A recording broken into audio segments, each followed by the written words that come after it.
Et quand la tristesse arrive, je sais tu es là, toujours près de moi. Bon mercredi matin, j'espère que vous allez bien, qu'on se prépare à vivre la plus belle des journées. Et aujourd'hui, on recommence une série avec M. Savoie qui avait été très appréciée il y a quelques mois. Et M. Savoie et moi, on a décidé d'en reparler ensemble. Vous savez, tout ce phénomène de la maltraitance, malheureusement, chez les gens âgés. Et pendant quelques semaines, on va un peu expliquer ça. Vous allez même avoir les numéros de téléphone pour appeler si vous voyez des cas de maltraitance chez les personnes âgées. C'est quelque chose qui est absolument inacceptable. Alors, je m'en vais rejoindre immédiatement M. Eddie Savoie.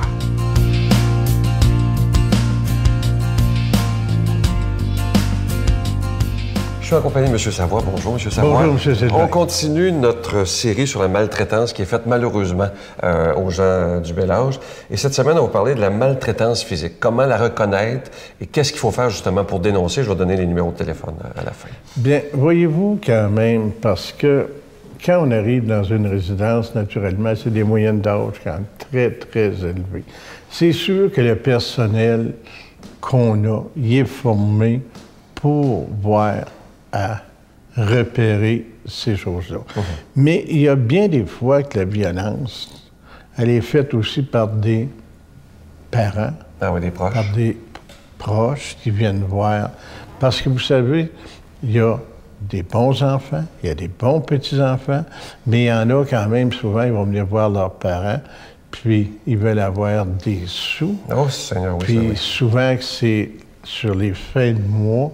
Fait qu'à partir de ce moment-là, c'est sûr qu'il faut avoir une surveillance, puis on le dit aussi à nos préposés, à nos infirmières auxiliaires, d'avoir l'œil quand même si quelqu'un semble avoir eu certaines violences qui a été faite. Mais c'est l'affaire de tout le monde aussi. Hein? Parce que nous, on le dit tout le temps, quand vous voyez quelque chose qui n'est pas normal, avisez la direction. Si jamais qu'il y a une problématique que vous ne voulez pas aviser la direction, avertissez quand même, il y a assez d'organisations en place pour s'assurer que tout va être bien fait. Mais soyez sûr d'une chose, quand vous passez par la direction, surtout quand il y a des gros comités des résidents, c'est rare qu'il va y avoir beaucoup de violence. Mais certainement, entre eux autres aussi, les résidents, il peut y avoir certaines choses qui sont faites. Puis c'est pour ça qu'on le dit un envers l'autre. Quand vous voyez quelque chose qui arrive, avisez-nous. Nous, on va prendre quand même les précautions de s'assurer que ça va cesser. Parce que dans la vie, on dit toujours une chose, si on est entouré d'amis ou de comités, on est toujours mieux protégé. Oui, je vais donner le numéro de téléphone, M. Savoie. C'est la Ligue d'aide abus aînés. C'est gratuit, évidemment, si vous voulez dénoncer des choses que vous voyez ou que vous vivez qui sont inacceptables au niveau de la violence. C'est le 1-888-489-2287. Le 1-888-489-2287. Notre Père qui es aux cieux, que ton nom soit sanctifié, que ton règne vienne, que ta volonté soit faite sur la terre comme au ciel. Donne-nous aujourd'hui notre pain de ce jour. Pardonne-nous nos offenses comme nous pardonnons à ceux qui nous ont offensés. Ne nous laisse pas entrer en tentation, mais délivre-nous du mal, car c'est à toi qu'appartient le règne, la puissance et la gloire pour les siècles des siècles. Amen. Ça fait déjà bientôt un mois que je vous parle de ce beau cadeau du mois de novembre. Il s'agit de l'Ange de Noël, collection 2013. Je sais qu'il y a beaucoup d'entre vous qui ont tous les anges depuis quelques années. Alors celui-là, c'est la collection 2013. Il est en épinglette. Il est plaqué argent et sur le bout de ses petites mains, il y a 2 petits zircons. Ça se donne bien en cadeau. Il est déjà béni, comme je vous disais.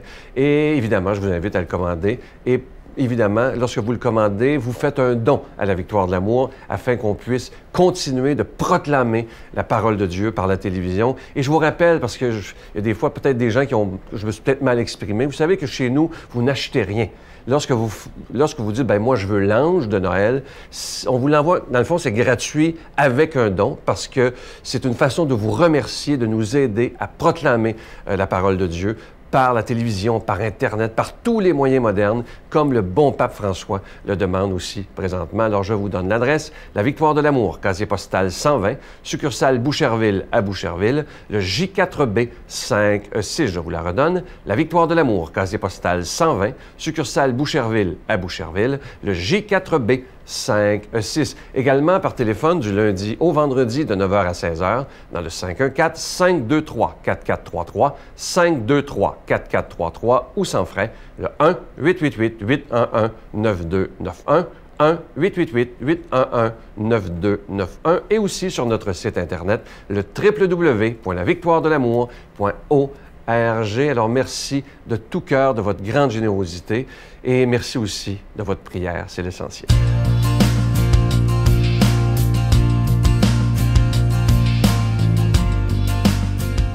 Mon Dieu, donnez-moi la sérénité d'accepter les choses que je ne peux changer, le courage de changer les choses que je peux et la sagesse d'en connaître la différence. Amen.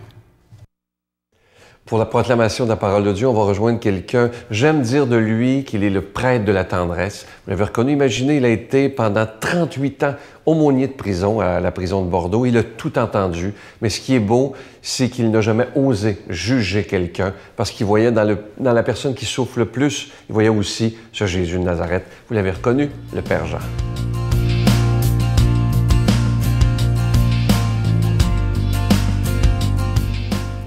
Bonjour. La parole de Dieu nous est donnée dans l'Évangile de Saint Luc aujourd'hui. Jésus parlait à ses disciples de sa venue. On portera la main sur vous et l'on vous persécutera. On vous livrera aux synagogues, on vous jettera en prison, on vous fera comparaître devant des rois et des gouverneurs à cause de mon nom.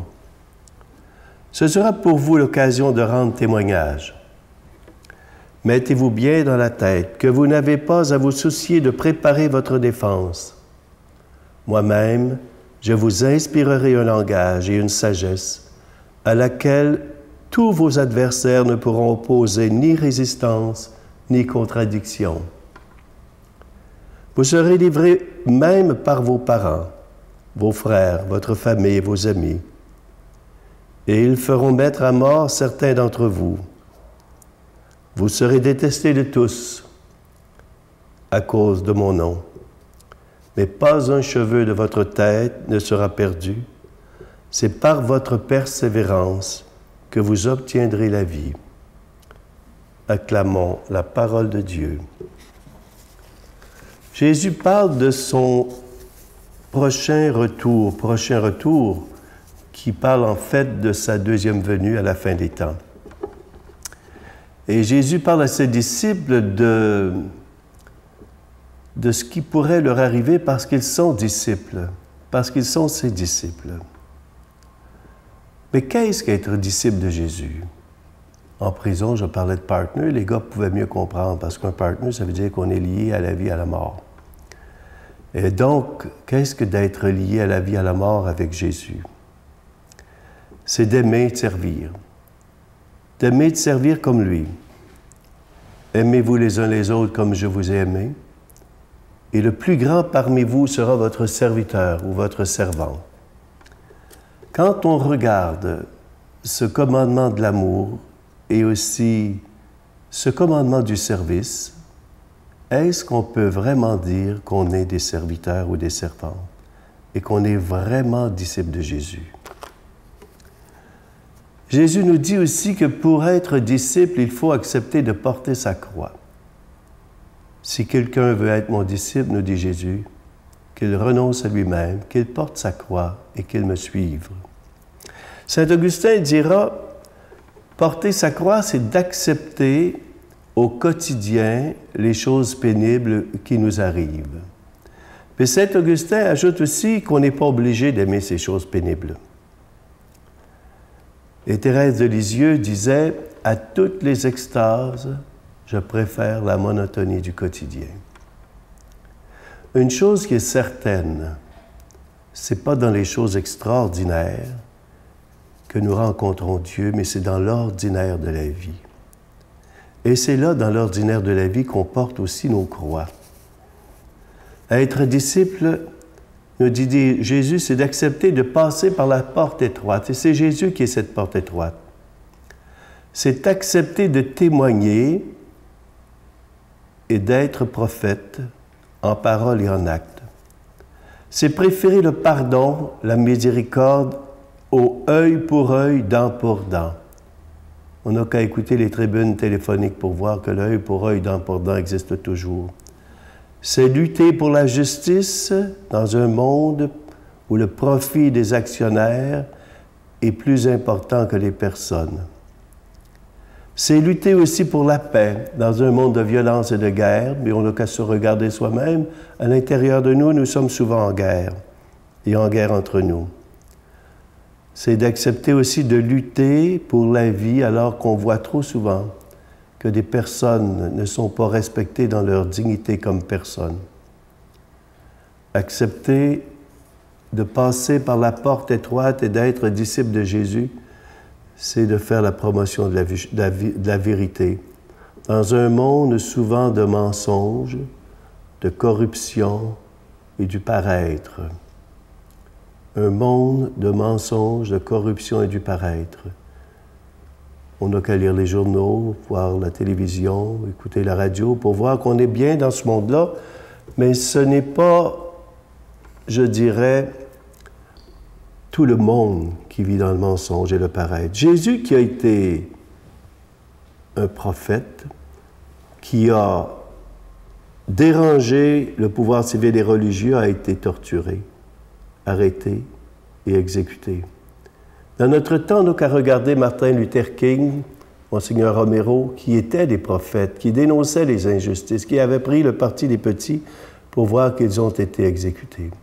Jésus nous dit, n'ayez pas peur, je suis avec vous, ayez confiance. Au nom du Père, du Fils et du Saint-Esprit. Amen. Je vous salue Marie, pleine de grâce. Le Seigneur est avec vous. Vous êtes bénie entre toutes les femmes, et Jésus, le fruit de vos entrailles, est béni. Sainte Marie, Mère de Dieu, priez pour nous pauvres pécheurs, maintenant et à l'heure de notre mort. Amen.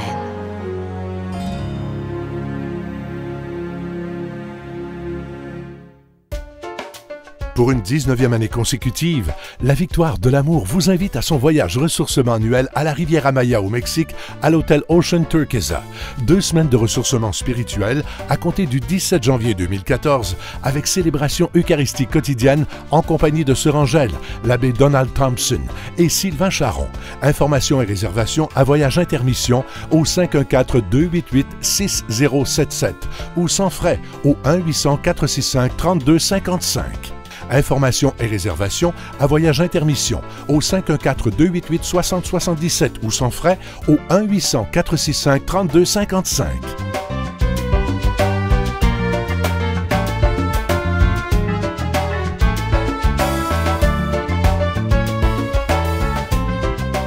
Je vais vous laisser avec une belle pensée, c'est tellement beau, ça a tellement réagi sur la page Facebook lorsque j'en ai parlé. Ça dit ceci: la vie est un écho. Ce que tu envoies te revient.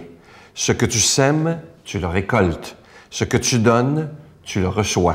Ce que tu vois dans les autres existe déjà en toi.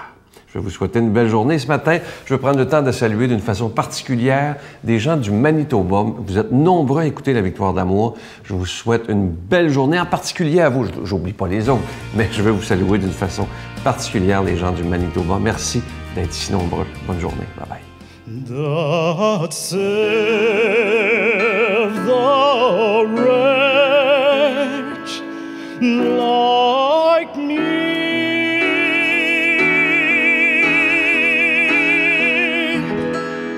I once. La Victoire de l'amour remercie de tout cœur les Résidences Soleil de leur accueil si chaleureux.